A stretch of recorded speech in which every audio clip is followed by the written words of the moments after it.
agenciadepodcast.com.br.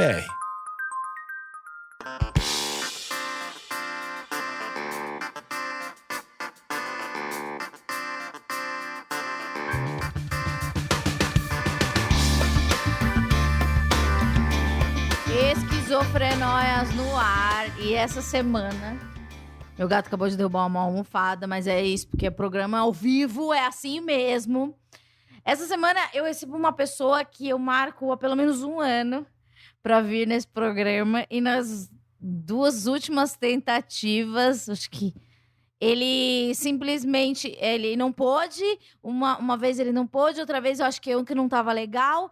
E outra vez ele esteve na ONU, na Conferência pelo Clima com a Greta. Isso, Greta Thunberg. Gente, ó, que você anda com pessoal, né, gente? Que galera.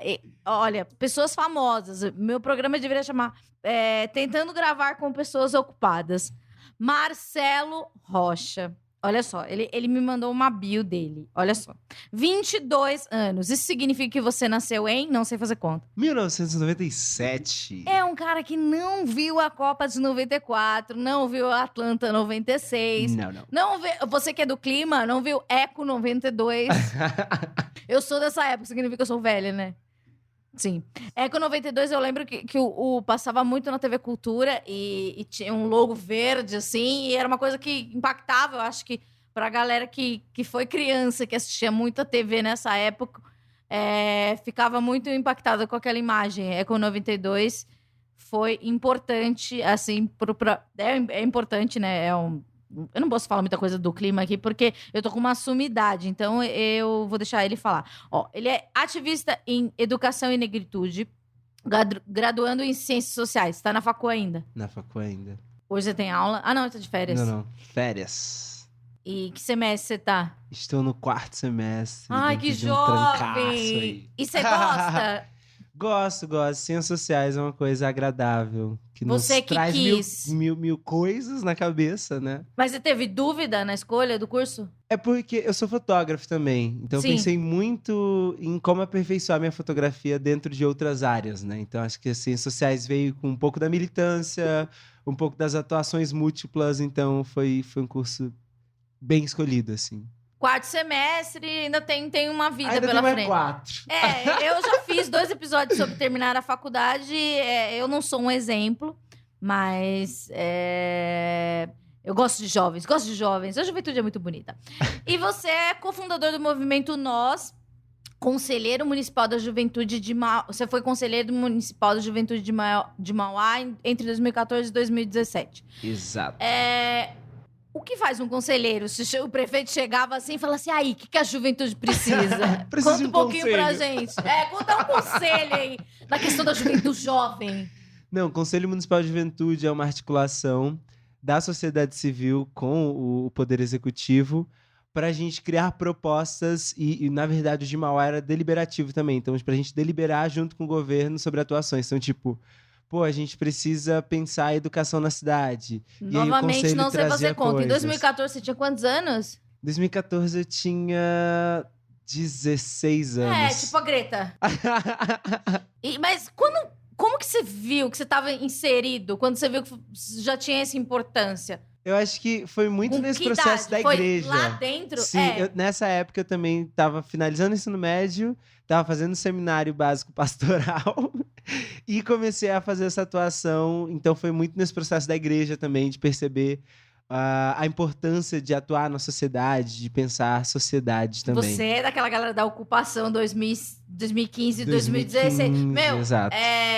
Eu vivi intensamente assistindo a TV aquilo e falava, meu Deus.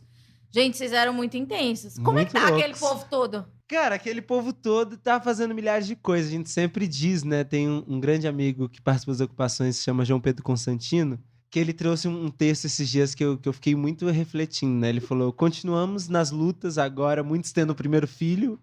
Agora já tem filho? Já tem filho, Gente. muitos tendo filho, muitos casando, Muitos terminando a faculdade, muitos começando a faculdade, muitos mudaram de país, de estado. Então, tipo, são novas vidas, novas lutas, Mas há né? um grupo no WhatsApp dessa galera? Tem grupos no WhatsApp, tem conversa, ainda tem barzinhos. Estamos aí nas conexões ainda. E você atua na Seminário Teológico. Você foi líder de jovens. Exato. E foi essa transição. Você foi... Primeiro, eu acho, pelo que a gente já conversou antes, você nasceu já inserido no contexto religião, igrejas, e depois você foi para esse campo mais militante. Com quantos anos você se viu um pequeno menino que frequentava a igreja? Desde sempre? Bom, eu comecei a minha vida na igreja católica, na verdade. Então, tipo assim... Cresci indo pra missa, não sei o quê, nananã, mas todo aquele negócio. Mas indo pra missa mesmo, todo domingo, sabe virei coroinha. Ai, sim, já pegou a hóstia. Pegou a hóstia, a primeira comunhão, catequese. Como é que chama? A comunhão em 2 espécies. Quando você misturando com o vinho. Sim, sim. Só quem sabe. Eu já fui coroinha também. Então, você ajudava o padre. Ajudava o padre anos? fazer negócio. Isso com 8, 7 anos, por aí. Você acha que você foi porque você quis ou porque a tua família tava lá? Não, religião, né? A gente vai porque a família tá lá. Tá. A primeira instância foi isso. E pra mim, a religião... eu sou do Capão Redondo. Era o meu entretenimento. Exato. É o lugar que você ia no fim de semana e às vezes durante a semana tinha algum... Então acaba sendo o seu lugar lazer. de convívio social, né? Acho que tem muito disso. E principalmente para as famílias, né? O lugar onde a família pode ir. A família da periferia não tem muito lugar para ir. Então, tipo assim, vai todo mundo pra igreja, aí tem a comunhão, depois sai todo mundo da igreja, vai numa pizzaria, vai numa lanchonete, ou come as coisinhas que uma tiazinha tá vendendo. Você era coordenador de grupo de jovens. Então, meu Deus, imagina você.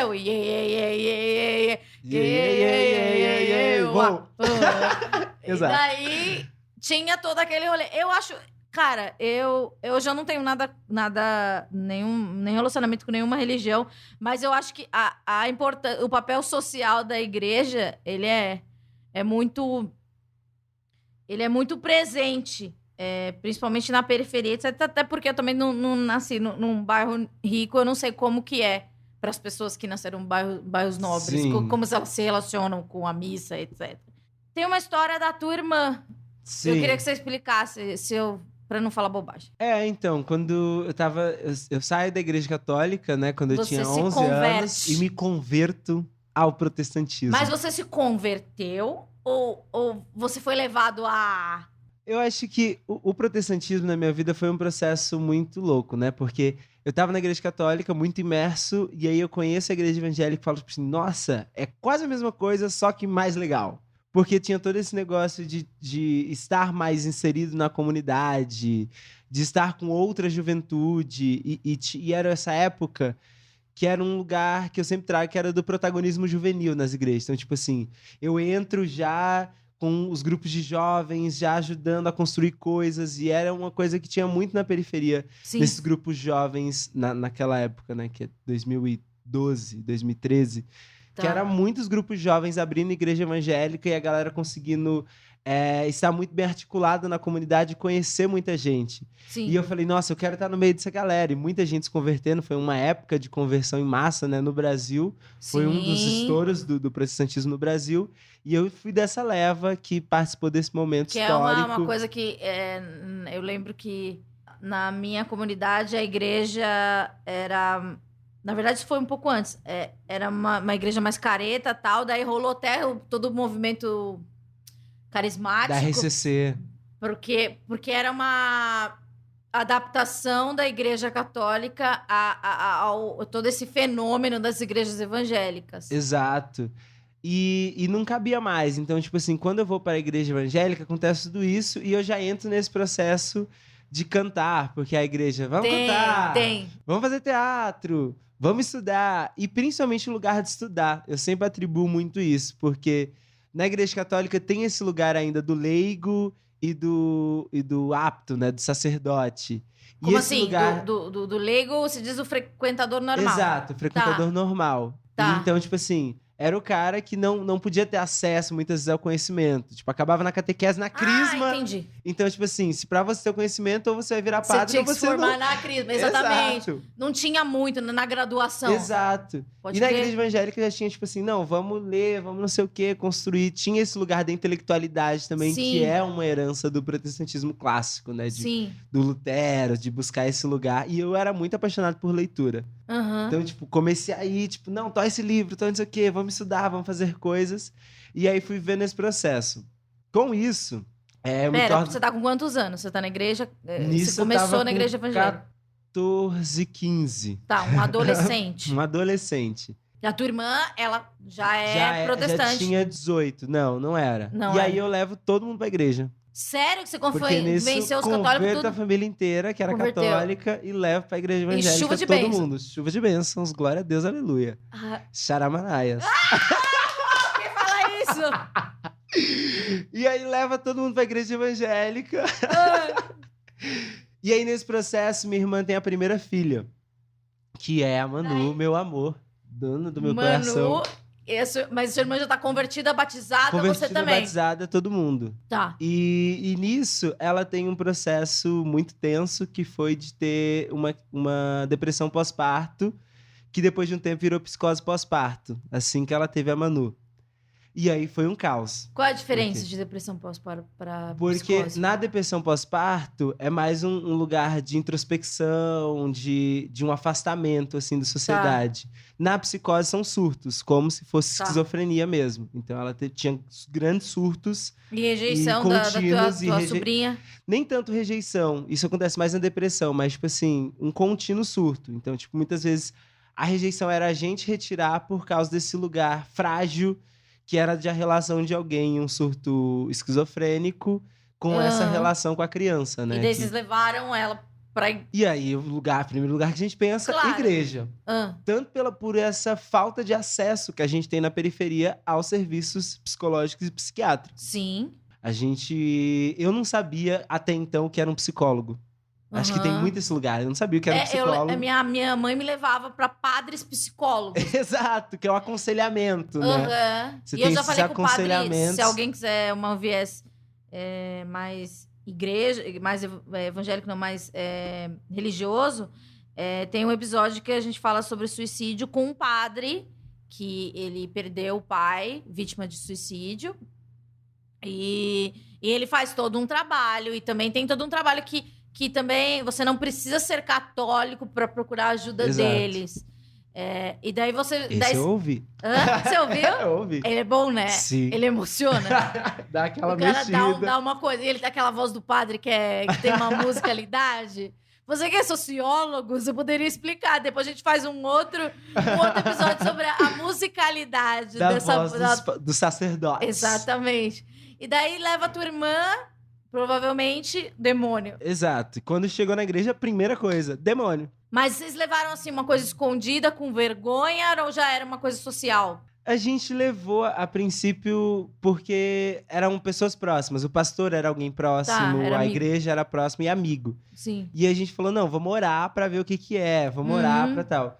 E enquanto isso, do outro lado, a medicina falava assim, não, tem que internar, mandar para um hospital psiquiátrico e deixar lá. E a igreja falava, não, é demônio, a gente ora e sai. E só existiam duas E só opções pra existia vocês. duas opções, exato. E principalmente porque essa falta. A gente não sabia o que era um psicólogo, a gente não sabia formas alternativas de tratamento. Então, os dois tratamentos estavam entre hospital psiquiátrico e, tipo, internação. E do outro lado, é demônio, põe numa campanha de 7 dias pela cura e libertação, ora em línguas, taca óleo ungido. Aquele óleo ungido, né? Nossa. Gente, eu lembro de uma cena, inclusive, de óleo ungido, que ela tava no meio de um surto, o cara pegou, assim, meia garrafa de óleo e tacou isso na cabeça dela. A menina ficou hidratada. Mas, nossa, tipo, na quarta-feira da cura, exato, né? Exato, quarta-feira da cura. Ai, nossa. E isso, tipo assim, eu comecei a me questionar e falei, tipo assim, gente, o que é isso? Sabe, tipo... Mas aí você já tava, óleo. você gostava de ler tudo. Você Sim. falou assim, mas será que a minha irmã realmente não precisa de outro tipo de ajuda também? Será que ela é... Não sei por quê. Se você acha que... É que eu não consigo relacionar mais isso, mas... Sei lá, se você consegue pra estabelecer que uma pessoa tem um demônio no corpo, você associa ela com coisas ruins, né? E ela era uma pessoa legal, é uma pessoa legal. É uma pessoa incrível. E, então, como ela podia ter um demônio? Então, como convencer uma família que alguém tem um demônio? Exato, porque aí a igreja já entrou num lugar da culpa. E é isso que tá muito alocado muitas vezes, é isso. Então, tipo assim, a pessoa tá com qualquer tipo de problema psicológico, emocional, e é atribuído um demônio, que é algo mal. Sim. E já vem um sentimento de culpa ali. Então, tipo assim, nossa, ela tá com um demônio, ela deu uma brecha. Sim! Ela fez alguma coisa. Sim. O que será que está escondido na vida dessa pessoa pra gente consertar, sabe? Então, Sim. tipo assim... E aí vem o preconceito também do racismo religioso. Então, tipo, alguém jogou uma macumba. Então, tipo, será que ela passou mal olhado. Mal olhado. Então, começa a atribuir um monte de coisas que sempre vai culpabilizar a pessoa por sua saúde mental. E quando vocês tomam consciência? Não sei você, né? Porque você era adolescente. Sim. Também não vou te responsabilizar. Se lá uma conferência da ONU, também eu sei que você é apenas um jovem. Sim. Mas aí a gente começa a perceber a questão do cuidado e do afeto familiar como um dos processos de terapia Cura alternativa. e libertação. Também. Mas como processo de terapia alternativa, porque a gente falou, beleza, se a gente continuar levando ela nesse monte de pastor, os caras estão definidos... Vocês iam pra todas as instâncias. Todas as instâncias. O pastor próximo, pentecostal, viajava igreja, não sei o quê. Veio em São fazer Paulo, uma tour. foi Ribeirão, faz tour. Uhum. Só que, tipo assim, aquilo não ia resolver. Tinha toda uma questão da crença, mas para além da crença, tinha um problema ali de saúde mental que precisava ser tratado. E alguém chegou e falou, foi uma consciência aberta? Foi uma consciência muito do viver. Tá. E até, tipo assim, por puro privilégio de poder estar perto, de poder ter ainda discernimento de observar e de conduzir o processo. Uhum. Porque tem muita gente que vai viver eternamente com essas questões porque não vai conseguir estar perto, sabe? De acessar leituras, de acessar coisas. A gente começou a pesquisar muito, lembro, na época, outras formas. Então, tipo, quando uma pessoa tem tal sintoma. Eram uns Google da vida, só que atribuía leituras ou, tipo assim, outras formas que foi nos migrando e falando, tipo assim, não, vamos tentar tratamentos alternativos. A gente via uns filmes e falava, nossa, isso aqui a gente pode tentar fazer, cuidar em casa e fazer algumas coisas. E aí a gente começou a fazer isso. Nisso, a gente falou, vamos largar um pouco desse lugar e vamos tentar em outro hospital, que não seja os psiquiatras, não sei o quê. Levamos ela num hospital em São Caetano do Sul. Hospital normal. Um hospital normal. Uhum. E na hora que a médica olhou, ela falou assim, gente, chega! Tipo assim, não é isso, não é loucura, não sei o quê. Ela precisa de atendimento, de um cuidado psicológico. E a gente falou, que? Ela é louca? Que? Como assim? Como assim? E ela falou, não, psicólogo, não sei o quê, uma atenção. E aí a gente começou a buscar outras formas de alternativa, terapia. E quando a gente foi ver, tipo assim, meses depois, era um outro processo. Meses depois a gente já conseguia, ela foi perdendo os surtos.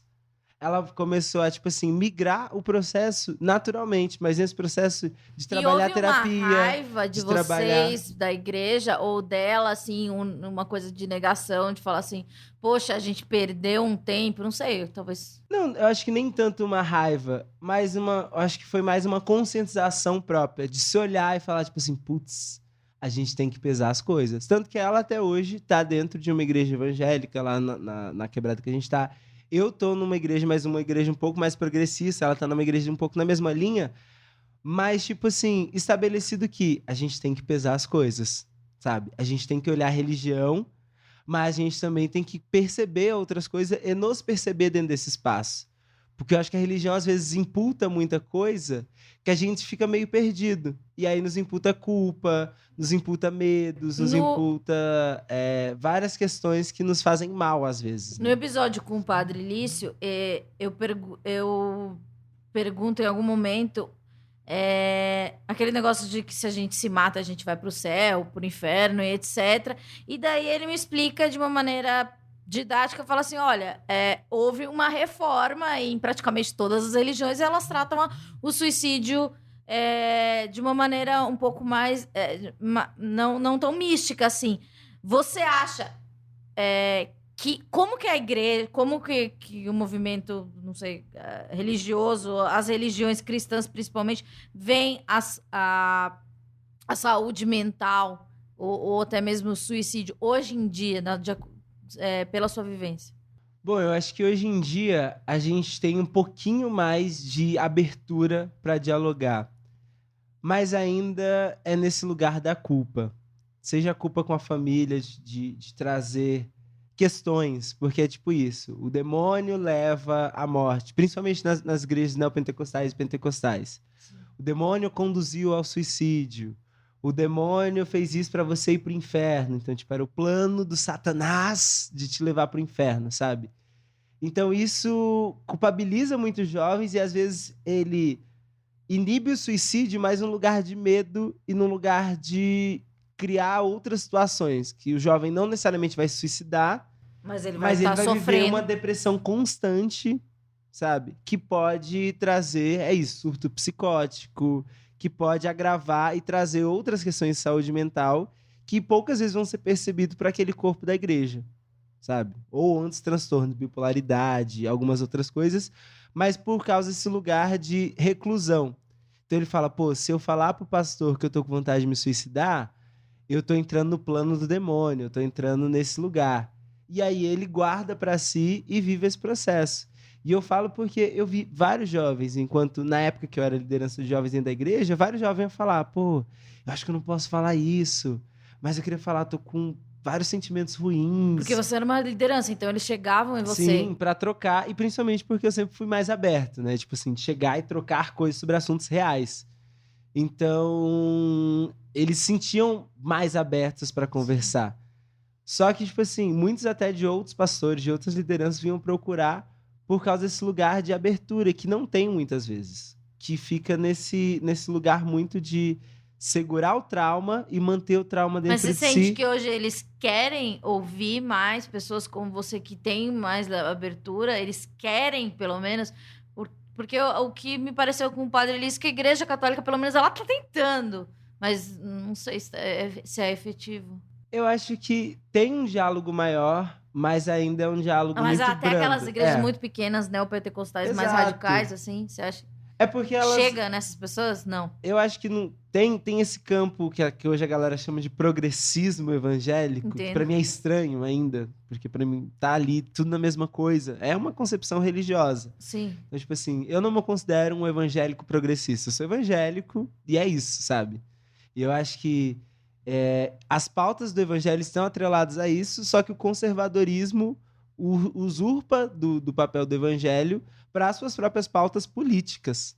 Então, acho que tem esse lugar do conservadorismo ser o estranhamento ao evangelho. Porque se a gente olha o Cristo é, tipo assim, reflexões incríveis. Sim. Reflexões de perdão, reflexões de comunhão, reflexões de partilha.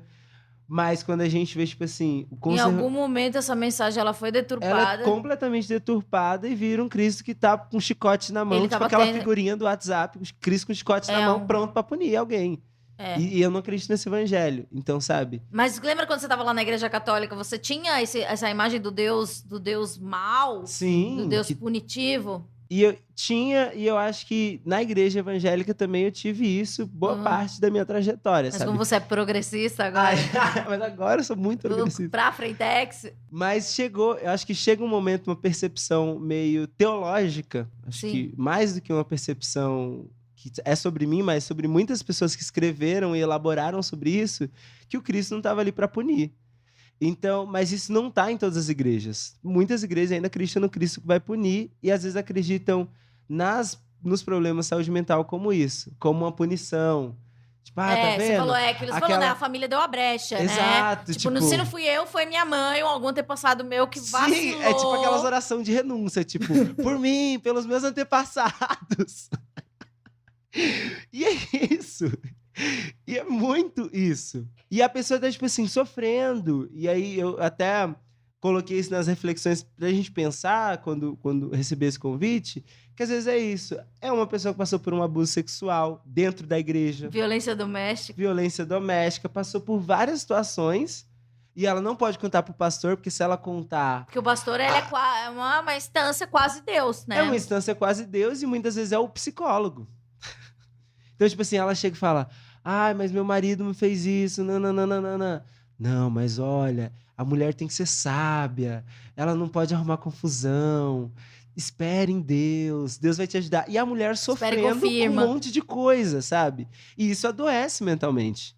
E também porque parece que, não sei a palavra agora, mas seria tipo um karma. Mas é tipo, você tem que segurar isso, porque é isso, porque Deus fez isso pra você. Os calvinistas, né? Tipo assim, Deus preparou já a sua trajetória. Já tá escrito, Já tá tudo escrito. Então você tá vivendo algo, sabe? Tá. É um absurdo isso. Mas a maioria das igrejas, hoje, protestantes, são calvinistas. Tá. E acreditam nisso, que você já foi predestinado a algo. Então, tipo, você tá num puta de um sofrimento, se fudendo pra caralho. Foi Deus. Escreveu ali, então, isso. Você é um cara que lê, que se interessa e tal. Você começou a questionar e pensou, não, vou sair da igreja, essas coisas. Gosto de umas pessoas que falam, estou afastada. Eu tinha uma amiga, testemunha de Jeová, Priscila, por favor, se você ouve esse programa. Ela era testemunha de Jeová do Capão Redondo. Daí, sei lá, ela beijava um menino, e assim, elas ficavam... eu não lembro o termo, mas eles ficavam de canto. Banco. No banco, exatamente. Ela tava no banco, tipo, banco de reserva, tipo, é um lugar que a igreja, que, sei lá, a instituição não podia, eles não podiam, porque de alguma forma ela era impura ou alguma coisa assim. É um lugar de purificação. Tipo, quando você vai pro banco, sim, você fez algo errado. Você já foi pro banco? Já. Tem isso na igreja evangélica também? Tem. Eu já fui pro banco, porque eu fui no aniversário de 15 anos, quando eu tinha 15 anos, e aí eu bebi uma cerveja. E aí eu Mas daí quem descobriu? Você contou. A sua culpa sim, fez, a minha né? culpa. Porque você poderia ter feito isso e Deus não ia fazer. Na verdade, primeiro vazou uma foto no Facebook. Ai, deve ser muito difícil ser evangélico hoje em dia. Porque tem voz. Exato, aí vazou uma foto. Nossa. Aí meu pastor me chamou, aí falou assim, senta aqui. Aí a gente já Você sabe. Sabia? Você sabia que era isso? Não, a gente já sabe. Te marcaram. Aí eu já pensei num monte de coisa que eu tinha feito, né? Porque eu só... Tá, né? Aí eu tipo, o que vocês sabem? Não, você bebeu. Aí eu tipo... Ai, glória a Deus nas alturas. Glória a Deus que foi essa coisa. Né? Aí eu falei, putz, aí ele, não, 2 semanas de banco. E aí você fica de banco, aí você fica, tipo, enclausurado, em purificação. Nesse momento que você fica no banco, chorando, você reflete? Você reflete, aí você fala, é que nem nunca um mais vou castigo beber. da Super Nani. Exato, é a Super Nani gospel, tipo... E a Super Nani é evangélica. Não sabia desse detalhe. Ela escreve vários livros sobre educação infantil. Saia, né? Exato, ela escreve vários livros sobre educação infantil cristã. Não sabia desse detalhe. Que maravilhoso. Vou pesquisar. Então tem essa coisa. Então, tem a coisa do banco, mas tem a coisa do... Às vezes você se revolta. Então, tem umas pessoas que falam... Ai, tô afastada da igreja. Você se afastou por livre e espontânea vontade porque, sei lá, você aprontou, fez alguma coisa? Não, na verdade, quando eu saí a primeira vez dessa comunidade que eu tava, foi muito por perceber mesmo, é isso. Tipo, eu tava muito inteirado em leituras, eu tava no seminário teológico lendo vários autores incríveis, e até hoje uma das maiores referências para mim é Ariovaldo Ramos, um pastor incrível. E eu comecei a ler e falar, tipo assim, gente, que isso? Esses caras estão, tipo assim, usurpando um lugar que não é deles. O Cristo não criou ninguém pra controlar... Mas daí você não pensou de alguma forma criar uma igreja da sua igreja? Então... Pra, sei lá... A gente até criou. Vamos por essa parte. A gente até criou um grupo pra conseguir comungar junto, pra estar junto, sem esse lugar que eu acho que era esse lugar da culpa, da punição. A gente falava, gente, a gente precisa criar um lugar que seja um espaço seguro. Tá. Porque eu acho que se a gente criar uma comunidade para ser mais um lugar de estabelecer regras e, tipo assim, literalmente fiscalizar o dos outros... Sim. Não faz sentido. Porque o Cristo não fiscalizou ninguém. É tipo, o Espírito Santo tá dentro de você, você tem consciência e o bagulho é seu. Fé, tá ligado? E aí a gente criou e hoje a comunidade foi estabelecendo. Eu não estou mais lá porque eu tô fazendo um monte de coisa da minha vida. É uma correria danada, mas eu acho que é importante a gente criar esse espaço também, porque acho que, pra mim, eu até sempre falo isso quando eu falo sobre cristianismo, pra mim o cristianismo muitas vezes é sentar na mesa de um bar estar junto com 5, 6 amigos e conseguir trocar ideia, conseguir cuidar um do outro, conseguir estar junto, do que qualquer outra coisa. Porque isso era o evangelho. Jesus ia, chapava com os discípulos, vinham pra caralho, tocava o rolê, um cuidava do outro, todo mundo tava junto, e era isso. Isso é a igreja primitiva, sabe? É o cuidado, é a partilha, é o partir do pão, é o beber do cálice, sabe? Então, pra mim, isso é igreja. Então, às vezes, pra mim, eu falo, não estou numa instituição religiosa, mas eu tô, tipo assim, junto com os meus parceiros que acreditam no mesmo Deus que eu e que partilham dessa fé. Eu amo a frase, o meu Deus é misericordioso. A minha mãe adora essa frase. Sim, que partilham dessa fé e que partilham de um lugar que, tipo assim, eu não preciso fazer algo. Ele já é, e ele já é de várias formas, em várias formas de culto. Então, tipo, mesmo Deus que eu acredito, ele pode se manifestar em outra língua de outra forma, que é uma cultura muito europeia, você falar, tipo assim, não, porque a minha religião... Tipo assim, não, cara, você só fala uma língua diferente do outro. Então, quer dizer que se o outro não encontrou a sua cultura, não foi colonizado, então o Deus dele é uma bosta, sabe? Então, tipo assim, não. Ele pode acreditar na mesma força superior, só que eles chamam por outro nome porque ele vive em outra língua, em outro país e tem outra cor, sabe? Meu Deus não é branco porque eu não sou branco, porra. Sim, tá dado, sabe? Então, tipo, acho que é muito desse lugar. Você falou de pecado, etc. Você recebia pessoas falando, tipo, eu sou impuro, aqueles termos do errado? Nossa, muito. E principalmente na questão de homossexualidade. E acho que isso era uma coisa pesadíssima. Porque você via vários jovens da igreja que eram homossexuais. Tipo, vários, assim, que era notável. Você olhava assim e falava assim, meu Deus, gay. E tipo assim... Ele vivia um negócio ali que era esconder, superficializar, inventar qualquer coisa. Ou os casamentos forçados. Nossa, minha igreja tinha muito casamento forçado. Tipo Índia mesmo, uns bagulho bizarro. Mas tipo assim, como forçado? Forçado porque era tipo assim, por exemplo... Eu tinha cheguei um pastor... na idade... você chegou numa idade, você completou assim, 18 anos. Tá. Aí você tem um pastor que vai começar a olhar meninas pra você... E o pastor da menina vai começar a olhar meninos pra você. Aí os dois pastores conversam e falam assim, olha... Eles pagam dote também? Ah, mentira isso. Sério. Sério. Falava, olha, eu tenho um discípulo que pode dar muito certo com a sua discípula. Vamos juntar eles. Mas o pastor sabia que essa discípula, no caso, era uma lésbica? Ou ele sentia, ou não? Na verdade, o que eu percebia, muitas vezes ele percebia que o moleque era homossexual. Sim. E aí ele já buscava arranjar um casamento logo pra, tipo assim, nossa, porque agora ele tem 18 anos. Se ele casar agora, ele não vai ser gay. Né? Vai cortar aquilo, ele não vai ser gay. E pelo contrário, eu vi muitas vezes 5 anos de casamento na igreja, saía e virava, tipo assim, virava beleza. não. Daí meu pastor pega o seu pastor e eles se reúnem e falam o quê? Exato. E aí decidem e falam, vamos orar junto. Orar junto? Orar junto. Tá. Aí, tipo assim... O pastor de tal pessoa ora com o pastor da outra pessoa e aí forma um casamento, assim. Tipo assim, aí noiva, tipo assim, não beija, não transa, não faz nada. Noiva, aí casa, aí começa a viver uma vida sexual, afetiva e de convívio. E aí é isso, sabe? Tipo, casamento arranjado literalmente. E isso é bizarro, porque a gente pensa que... E você não percebeu colegas seus com medo... Porque se eu me colocando nesse lugar, se eu sou a pessoa, eu não quero me casar com ninguém, ou eu não gosto desse tipo de pessoa aí, eu não quero casar. Não, mas e porque daí eu falo assim, vai chegar... Porque eu lembro que minha mãe, lembrando uma coisa, minha mãe sempre falava que com 16 anos eu teria que lavar minha roupa sozinha. Então eu morria de medo de chegar nessa idade pra ter essa responsabilidade. Então imagina se chegar essa idade de casar, você é gay, ou você não quer se casar. Você não percebia colegas com medo dessa coisa nebulosa? Eles sempre colocavam como o projeto divino. Imagine que era tudo um bando de jovem. Tipo assim, a galera queria transar, a galera queria ir pro rolê, a galera queria fazer qualquer coisa. E se a única possibilidade de você fazer isso era casado, bora casar. Casar, casar entendi. era o reflexo de porque ser fazer, livre. Fazer sexo sair da também casa é do pecado. pai. Fazer sexo no casamento também é pecado. Então, tipo assim... Então, se você tem a oportunidade de fazer sexo com alguém...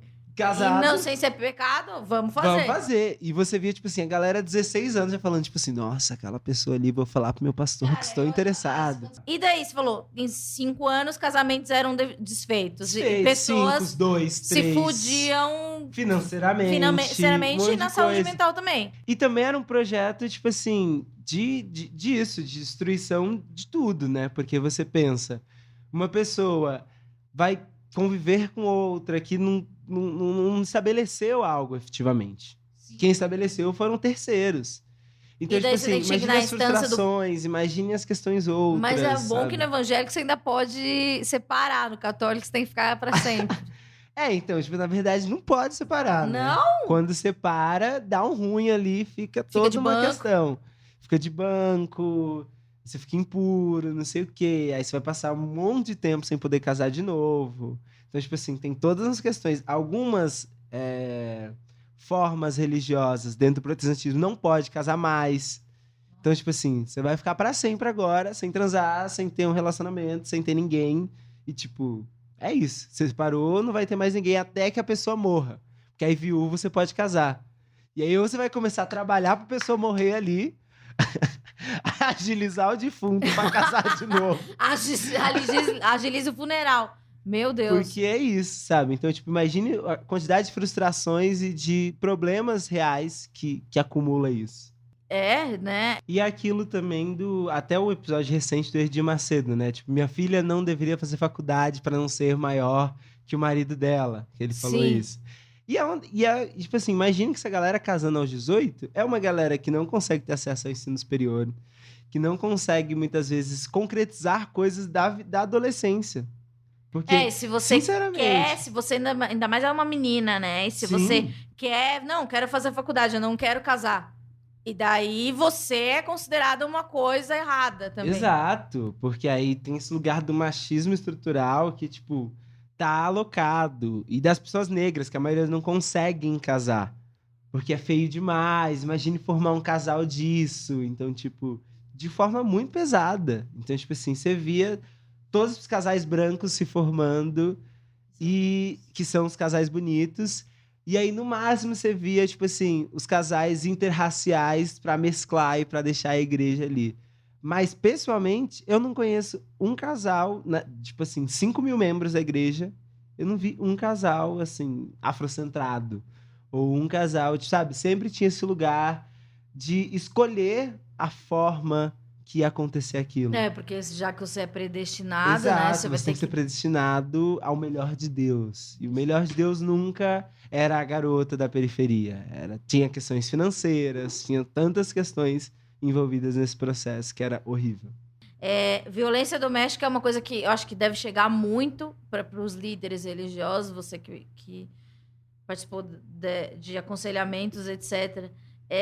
Como você era orientado e como você acha que deveria ter sido a orientação para você orientar num caso desse? Eu nunca orientei um caso desse, principalmente por trabalhar com jovens, e jovens não podiam viver esse tipo de coisa.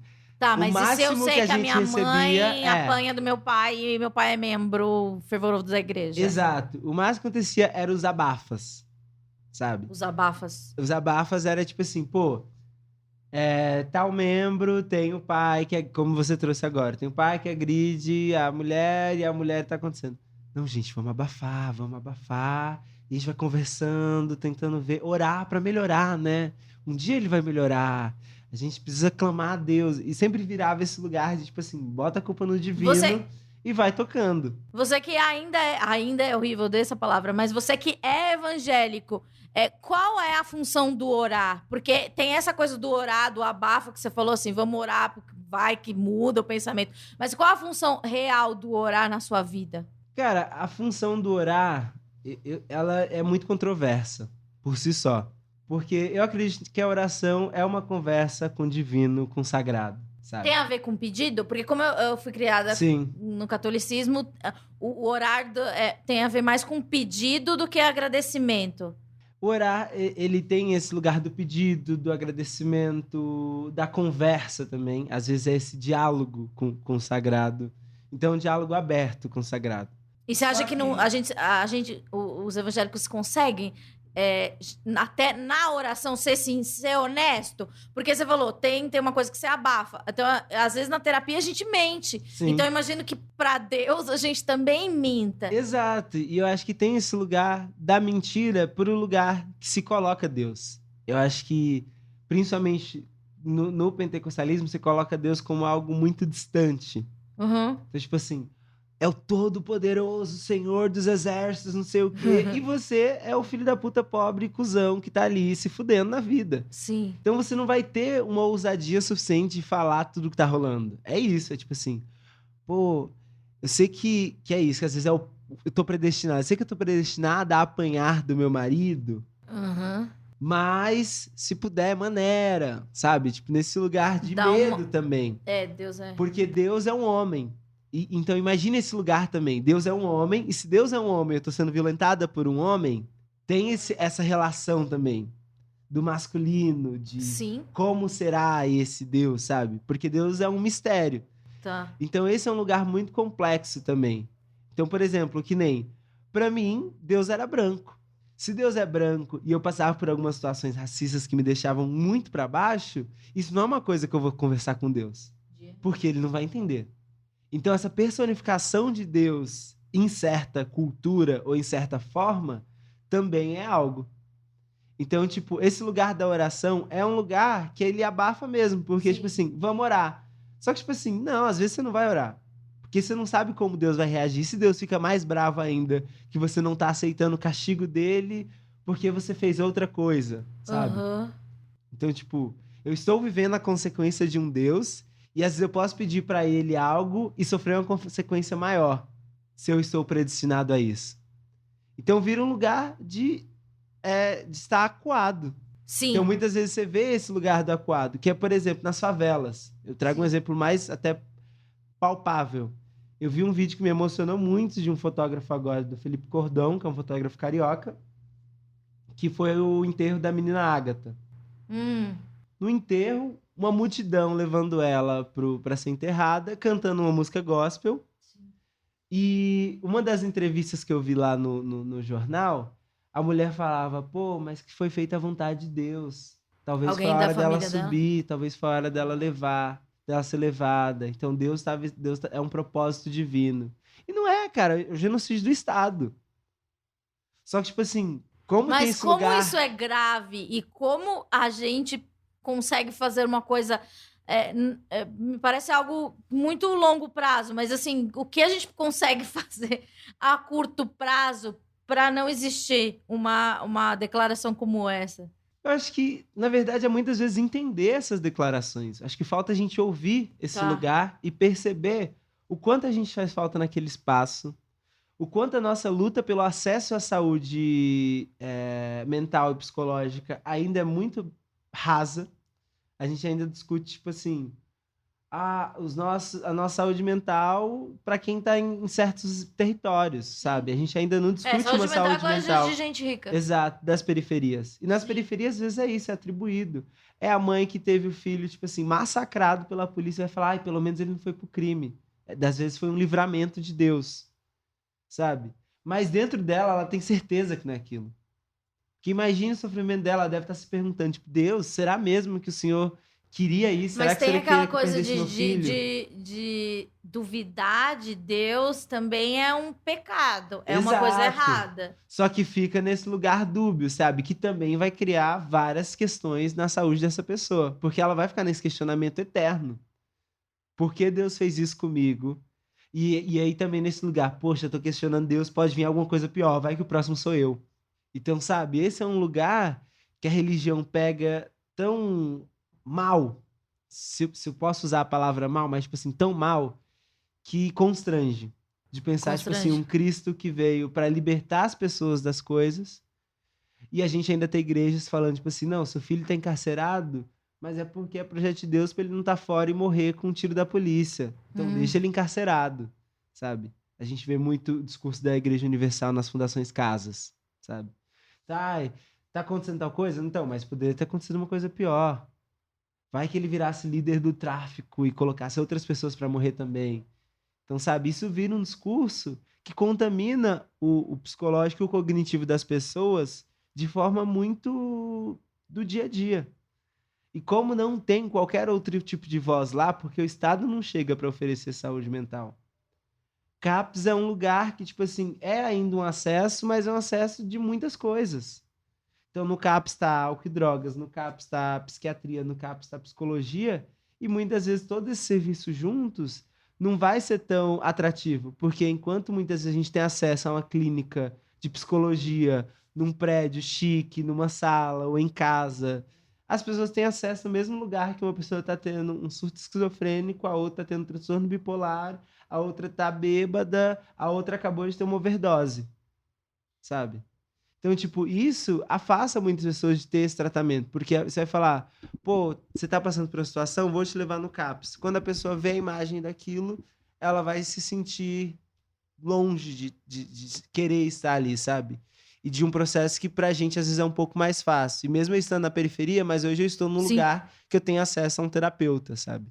Isso é muito louco, né? Eu cheguei a pesquisar isso, inclusive vou lançar num livro aí no próximo ano, um artigo sobre isso específico, que vai dar uma intelectualizada, mas eu vou explicar. Não, mas você se aproxima, você é muito didático. Porque o Lévi-Strauss fala sobre isso, né? Sobre eficácia simbólica. Ele vai trazer na figura do xamã, então, tipo assim, de como o xamã influencia ali na comunidade. Né?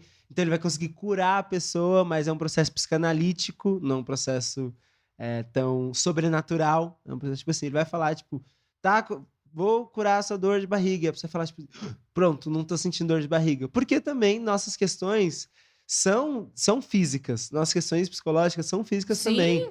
Eu já tive várias crises, tipo, de ansiedade, que eu comecei a vomitar pra caralho, senti um puto dor de cabeça. E quando eu relaxei, fiquei sabendo que a coisa tinha dado certo, voltou, como se nada tivesse acontecido. É físico. Várias pessoas já passaram por essa situação, com problemas. E a gente quer uma coisa xamânica.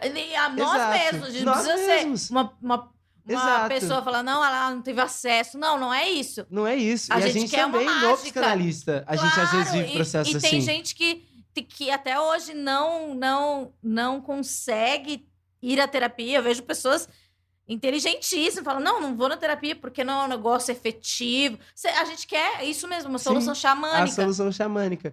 E as igrejas, elas vivem um processo um pouco parecido, que é esse processo de construção de uma liderança. Essa liderança, ela é construída através do afeto. É uma figura de afetividade. Uma coisa imagine paterna. uma coisa paterna, mas uma coisa também de relacionamento, porque imagine alguém que vive na periferia, falando principalmente, hoje o público da periferia são mulheres negras, mães solos. Então, ela foi abandonada pelo marido ou viveu a vida inteira em situação de violência doméstica. Ela foi abandonada pelos pais, porque é o retrato de muitas mulheres saíram do Nordeste, vieram para São Paulo tentar a vida. Foi abandonada por uma série de coisas. A sociedade abandonou, todo mundo abandonou. E aí chega uma pessoa que vai falar assim, vem cá, de segunda-feira tem culto das mulheres. Então, você não vai ficar sozinho em casa assistindo novela. Você pode ir no culto das mulheres. Seu filho foi pro baile, vem pro culto das mulheres. Você não vai ficar sozinha. Chega na terça, tem oração pela família. Seu filho tá bebendo todo dia, você vai orar pela sua família junto. Imagine um lugar pra você desabafar sobre família. Na quarta, tem não sei o quê. Na quinta, tem não sei o quê. No domingo, culto da... Então, a pessoa vai ter todo um negócio. Você não pode falar em casa, ninguém te ouve nas conversas? Você vai ser nossa pregadora. Pega aqui o versículo, você vai ler o versículo lá na frente, todo mundo vai te ouvir. Então tem um lugar de você criar uma relação. E como a gente até trouxe no começo, a igreja é esse primeiro lugar de inserção social na periferia. Na periferia a gente não tem a escola que vai pensar os melhores. Na escola você só está ali por obrigação. Mas na igreja vai pensar os melhores. Vamos pegar esse jovem, enfia no curso pastoral, como aconteceu comigo. Bota não sei o quê, vai fazer inglês para ser missionário nos Estados Unidos. Eu aprendi inglês para ser missionário, sabe? Eu sei falar inglês porque aprendi para isso. Então tem todo esse processo. A igreja financiou. A igreja financiou. Então tem todo esse processo de formação. Olha a Beyoncé. Beyoncé era uma menina da igreja que vivia também numa situação mais vulnerável, um pouco tal. E alavanca. Por quê? A igreja tem esse lugar do cuidado. E esse lugar do cuidado... Que você não tem no seu primeiro núcleo, porque seu filho tá no bar e você tá sozinho e você tá apanhando do marido. Exato. Então isso facilita muito você, tipo assim... Uma coisa é o cara... Até citar o nome. É o cara X político chegar em você e falar assim, olha, o Bolsonaro é racista. Outra coisa, eu passo a falar assim, pô, o Bolsonaro vai ajudar que a gente consiga fazer a peça de teatro do seu filho aqui na igreja. É uma coisa muito mais aqui, é muito pontual. É pontual. Muito factual, é isso que você e tá quer. perto. Exato. Tá o que próximo. você quer e tá próximo. Mas, tipo assim, imagina a pessoa ouvir isso e falar, putz, mano, mas a igreja é o único lugar que eu tenho. Eu não sei o que é o teatro municipal, eu não sei o que, eu não sei o que. Eu não tenho acesso a psicólogo. Na igreja onde eu sou escutado, na igreja onde não sei o quê, na igreja tem relacionamento. Quando a casa tem crise, o pastor manda uma cesta básica. Quando eu preciso no médico, o irmão me busca de carro e me leva pro médico, porque a ambulância não entra na favela. Tudo acontece ali. Então, tipo assim, como eu vou me afastar desse lugar que me acolhe, me recebe e me faz protagonista? Então, se o Valdomiro me falar alguma coisa, Valdomiro, eu tô contigo, porque você é quem me acolheu. Então, é um lugar muito mais sobre afeto, da mesma forma que ele é contraditório, porque ele vai te obrigar a fazer coisas, ele é um lugar que constrói relações e vai te trazer privilégios na sociedade que você nunca teria se não estivesse na igreja. Ou até do genocídio. Eu tive poucos enquadros na minha infância, diferente dos meus amigos, porque era o Marcelinho de terno com uma Bíblia debaixo do braço. A polícia nunca ia me parar. Tem também, né, estereótipo do crente. Do crente. A polícia não ia parar o crente. Entendeu? Então tem vários fatores ali que vão atribuir e vão criar essa mentalidade cognitiva que a gente nem faz ideia. Sim. Depois que a gente vai dar uma estrada e falar, tipo assim, gente, olha o que eu fazia, sabe? Tipo, eu era homofóbico pra caralho. Tipo, muito, extremamente. E hoje eu olho e falo, gente, olha o que eu fazia, sabe? Mas porque até então era um processo ali de estar, tipo assim, gente, eu preciso... Pra mim, eu tava fazendo uma bondade. Era tipo assim, gente, eu preciso salvar esse cara do homossexualismo. Porque se eu não salvar ele, ele vai morrer e vai pro inferno queimar com Satanás. E faz parte do seu papel ajudar ele. Exato. E você acha que tá fazendo um puta bondade. Mas sabe? assim, você é muito terapeutizado, eu adoro essa palavra. E como é que você lida com esse eu do passado? Que sempre me pareceu, o que você conta é um cara coerente, etc., dentro da sua realidade, etc. Mas você se perdoa, porque assim, como você, muito inserido na igreja, na religião, tem uma coisa da culpa. Você consegue diferenciar ou ainda tem? Não, tem muito. Às vezes você passa por processo e você fala, tipo assim, nossa. É literalmente, às vezes, tipo assim, você levantar e pra ir até a cozinha e cantando uma música gospel pro Satanás não atentar, sabe? Tipo, eles, putz, vou cantar uma música aqui sozinho na rua, não sei o que, pra não acontecer uma tragédia. Tipo... É, uma coisa muito introjetada. Introjetada, porque ainda tem culpa, ainda tem processos, tipo assim, que você se autorresponsabiliza de coisas que estão acontecendo e você fala, tipo assim, nossa, cara, o que será que eu fiz? Castigo? Será que Deus tá fazendo algo comigo? É uma palavra muito presente, né? Castigo. Muito, muito, muito, muito. Então, tipo, várias vezes ainda isso acontece e porque se torna, são coisas que a gente nem tem controle, são coisas que a gente vai tentando lidar com terapia, com reflexões, com várias coisas, mas que ainda estão ali dentro. Eu vivi, tipo assim, até os meus 18 anos dentro desse espaço ali, 17 para 18 eu começo a mudar a chavinha. Mas já tava na assim. militância? Tava na militância, mas ainda... Tipo, ali. Mas ainda migrando. Confundia. Exato. Ainda na militância secundarista, ainda mais. Porque, tipo assim, imagine.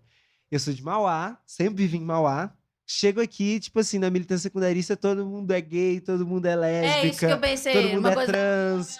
E não sei o quê. E daí, como é que você chegou nesse pessoal? Não, aí eu chego assustadíssimo, né? Tipo... Eu chego, tipo assim, gente, que caos, mas eu ficava muito quietinho, eu ficava assim, tipo assim... Mas você pensava que eles eram né? pecadores? Assim, claro! Eu ficava assim, gente, que caos, olha o que tá acontecendo. Meu Deus, beijo triplo, que isso, quádruplo? Ah! Gente, eles não são monogâmicos, né? Exato, e aí depois eu vou entendendo tudo aquilo e vou, tipo assim, falando, putz, cara... Eu estava num lugar outro, mas, tipo assim, que nem é só religioso, é um lugar de sociedade. Sim. É a gente olhar pro restante da sociedade, olhar pro meu território e falar, tipo assim, gente, quando eu cheguei na minha quebrada, olhei pra galera e falei assim, gente, em São Paulo, a galera dá beijo triplo. A galera, tipo... tipo... Aí fala, falei-me, não sei o que lá. Exato, porque são coisas distantes, sabe? São coisas muito distantes, tipo... É eu chegar hoje pros meus alunos que são de periferia e apresentar uma pessoa trans a primeira vez. E eu só falava, tipo, nossa, as pessoas trans existem, elas não são monstros, elas não... Porque é isso. É a mentalidade que é imputada dentro da religião, mas também dentro do conservadorismo social. A gente não tem acesso a muito material, que as pessoas têm muito mais acesso no centro da cidade Sim. ou em outros territórios. Não tem acesso. E é isso um lugar de sociedade que a gente tem que pensar, não de passar pano e tal.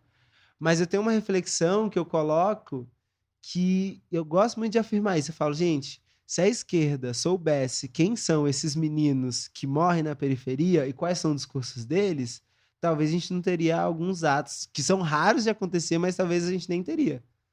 Porque são conservadores, são homofóbicos, são não sei o quê. Só que a gente tem que ter uma paciência e uma didática para ensinar e para mudar a sociedade, sabe? Que é o que o evangélico tem para algumas coisas.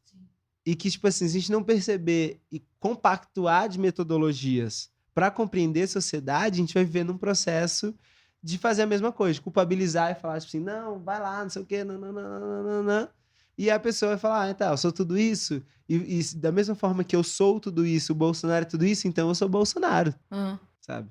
Cara, a gente não tem mais tempo, mas foi uma aula. Eu já penso em fazer outros episódios. Eu sei que demora 1 ano pra marcar. Eu vou fazer até em 2020. Eu não sei se tá ouvindo, quando você tá ouvindo isso. Mas, poxa, Marcelo, sem palavras, de verdade, foi muito melhor do que eu esperava. Porque, sei lá, você é muito professor. E eu recebi o Ale Santos aqui também, e ele também tem isso de ser professor e ter essa paciência, porque a gente tem que ter paciência. Eu acho que eu tento fazer isso com a saúde mental, né? De ensinar mesmo, não, é tudo bem, você tem medo de morrer, e vamos, a gente volta no mesmo assunto, e volta no mesmo tópico, a gente vai ter que fazer isso por muitas e muitas vezes, até que isso entre na mente das pessoas. Eu acho muito bonito o que você faz e o que você tem feito. E você tem 22 anos e isso me deixa muito feliz porque você é um menino, sabe? E você fala de um jeito que é um cara que tem muito conhecimento, muita vivência. Então, tem muita coisa para você fazer, para ser feita ainda. Eu não vou dizer que seu trabalho tá acabando, ele só tá começando. Mas parabéns, de verdade. Que foda você tá aqui. Muito obrigada. Foda. Muito Nossa, foda. Eu que agradeço demais pelo convite, porque eu acho que o Esquizofrenóis ele tem um papel importantíssimo na sociedade, sabe? Que é a gente distribuir. Se a gente não consegue, se a gente não é o governo e consegue, tipo assim, enfiar um psicólogo em cada quebrada e fazer isso... E mudar mentes pastores, a gente não consegue fazer isso, mas a gente está dando a oportunidade das pessoas, pelo menos, ter conhecimento sobre. E eu acho que isso é essencial, porque a galera que me fala sobre esquizofrenóis, a galera que me chamou para trocar ideia quando eu postei que ia estar aqui, é uma galera de quebrada. E eu fiquei muito feliz. Ah, que bom, que bom. E eu fiquei muito feliz porque é isso. Tipo assim, são pessoas que não têm acesso, mas que, tipo assim, conheceram a Amanda, que participou de tal programa, não sei o quê, mas que agora tá alcançando uma coisa que a gente queria ouvir. Sabe? Então, tipo, eu acho que isso é muito importante. Eu me sinto muito privilegiado de poder estar aqui compartilhando, conversando e trocando coisas, sabe? Eu acho que é muito importante que a gente fale sobre saúde mental nas periferias, que a gente fale... Porque falar sobre religião e falar sobre periferias está ali muito interligado, porque a gente sabe que um está inserido no outro. Então, muito obrigado milhares de vezes, assim. Estou muito feliz de ter conseguido chegar aqui. O jeito que você fala é muito acessível e eu acho que... E é por isso mesmo, porque você é da periferia, então você tem toda essa paciência, toda essa didática. Sim. A gente, cara, e o Racionais fala, né? Tipo, periferia é periferia em qualquer lugar. É lá que estão. Toda vez que eu consigo ver uma pessoa que se parecia comigo no passado e, tipo, cara, pra uma pessoa da periferia, pra uma mãe levar uma pessoa da periferia, uma menina que nasceu na periferia. O meu pai é operário, porteiro. Minha mãe é operária, trabalhou na van a vida inteira. Para minha mãe me levar ao psiquiatra, ela realmente achou que eu tava morrendo. Então, eu fui para vários tipos de padres, e acho que até para a igreja evangélica. Eu lembro de fazer algumas coisas na igreja batista também, porque a igreja batista tem uma coisa. E perto da minha casa eu aprendi a tocar violoncelo, porque tinha uma... Uau! Porque tinha organização evangélica, que era da galera presbiteriana. Então, eles levavam a gente pra tocar, na igreja no Brooklyn. Eu achava que o Brooklyn só tinha gente rica. E as igrejas presbiterianas têm órgãos, né? Sim. Então, mesmo sendo católica, eu estudava lá. E isso foi muito importante, né? Pra formação, assim. E é isso, eles dão a mão. E a gente precisa, né? Entender. A gente precisa entender, não ser preconceituoso. E quando a gente fala de religião, muita gente fala, não, a religião é pau no cu, não sei o quê, não pode fazer nada, é tudo pecado. Não, a religião é muito importante também. E ela tá, por mais que eu não seja uma pessoa cristã, eu tenho todas as coisas cristãs. Eu sou cristã, né? Eu não sou praticante, sei lá. Mas eu tenho essas coisas de querer ajudar e retribuir. Isso é muito Cristo, né? Sim. E a gente tem que ajudar. Obrigada, de verdade. Pô, tamo aí. É nóis. Vamos gravar agora em 2045, que você já vai estar no... Não, daí, meu Deus, eu vou levar todo o set de gravação, porque você vai estar num lugar da ONU, assim, na Suíça. Pô, muito, muito, muito legal. Tamo juntos. É nóis. Então a gente volta aí. É nóis, paz nos estádios.